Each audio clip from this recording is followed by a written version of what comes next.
Now, look into the role of genotype and environment in phenotypic expression. So ano kaya itong mga terms na to? Genotype, environment, phenotypic expression. Kasi hindi natin maiintindihan tong concept na to if we don't know these terms, right? So yun muna yung alamin natin. Let us define what is a genotype, what is a phenotype, and how is the environment affecting these two. So sa equation natin na to, nakita natin na ang phenotype is equivalent daw to genes plus environment. Bakit kaya? First off, what is genotype? Okay, pag sinabi natin genotype, ito yung specific genes ng hayop. Ito mismo yung nai-inherit or ito mismo yung namamana galing sa parents. So it determines potential traits katulad ng growth rate, which is a quantitative genotype. Color, which is a qualitative genotype. Milk yield, egg production pagdating sa poultry, disease resistance. These are all genotype. But the genotype does not necessarily manifest in the physical animal. Kumbaga, nasa genes yung characteristic na ito, pero not necessarily manifesting on the physical level of the animal. Yung nagmamanifest, ang tawag natin doon, phenotype. Okay? So the phenotype is the actual observable characteristic in the animal. Okay? Kung ano yung nakikita natin sa animal na characteristic niya, yun mismo ang phenotype. Yung genotype, nasa genes lang. So isipin mo na lang, siguro kayo or may kakilala kayo na kamag-anak nyo na minsan na pag-uusapan sa pamilya. Sasabihin dun sa family, ay alam mo si ganitong si Juan, no? Nasa kanya talaga yung gene na matalino. Kaso tamad. Kaya mababa ang grades, o di ba? So nung sinabi nilang ang genes niya ay may gene daw siya na matalino, they are talking about the genotype of Juan. Nasa gene niya yun eh. Matalino siguro both parents, baka doktor ang both parents, right? Pero phenotypically speaking, mababa daw yung grade. Kasi daw ay tamad. So phenotype is what is being observed right now. Whereas the genotype naman is what is accordingly in the genes na ipinasa na galing sa parent. Now this particular phenotype here, yung trait that is being observed, it is being determined by the genes and the environment. Isipin nyo na lang na ang genes, yan yung cup ng magiging trait ng hayop or cup ng magiging performance niya. Kung napakaganda ng kanyang genes tapos inilagay mo pa siya sa magandang environment, aba, mahihit niya yung maximum potential niya na yun. Pero kapag hindi ganon kaganda ang genes, okay, tapos kahit na gaanong management pa dun sa environment, yung gagawin mo, gaano kagaling na pagmamanage ang environment ang gagaling mo, kung ano yung gene level niya, yun at yun na talaga. So isipin nyo na lang yung chihuahua. Diba?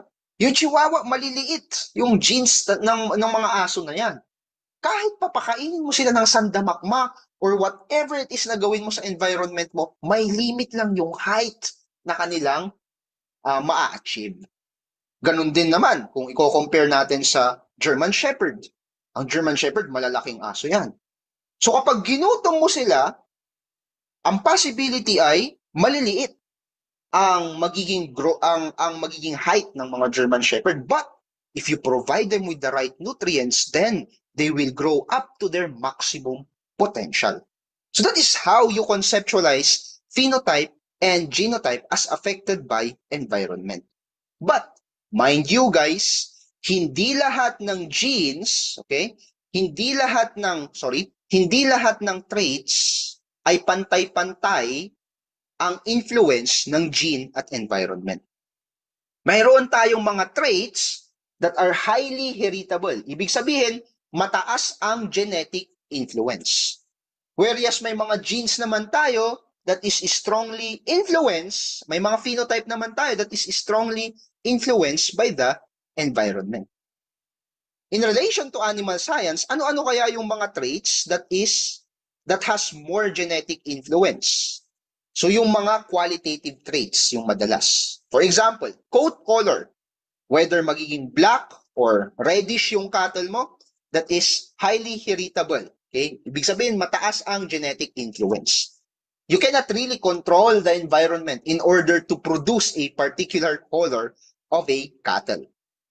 Whether the cattle is horned or polled, may sungay or wala, it is also genetically influenced. Okay? So, highly heritable trait yung mga yan. Ano naman yung mga traits that are strongly influenced by your environment? More than likely, yan na ngayon yung mga quantitative traits natin. Katulad na lamang ng milk production, growth rate, fertility, meat quality.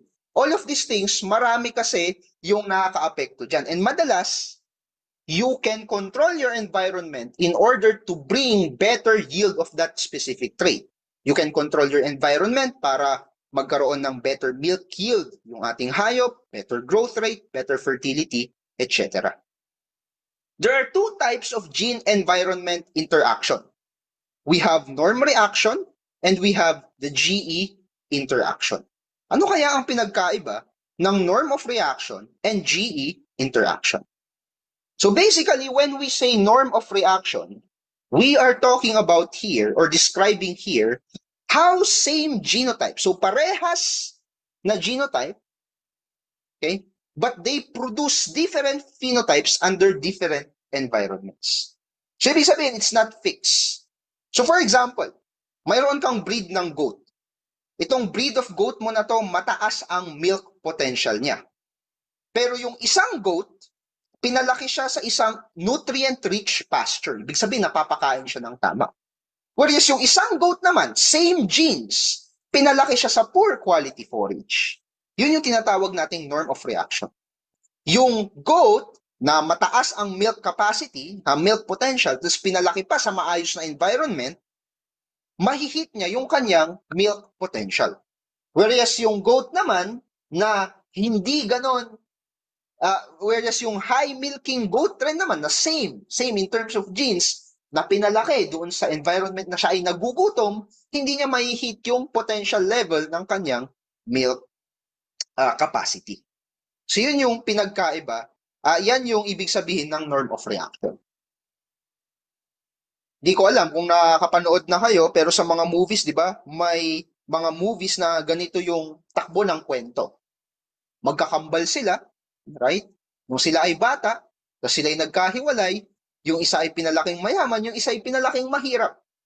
Kung mapapansin nyo, parehas sila ng genes kasi they are identical twins, but their potential or their, what do you call this, their characteristics has been different because they are grown or reared in two different environments. That is norm of reaction.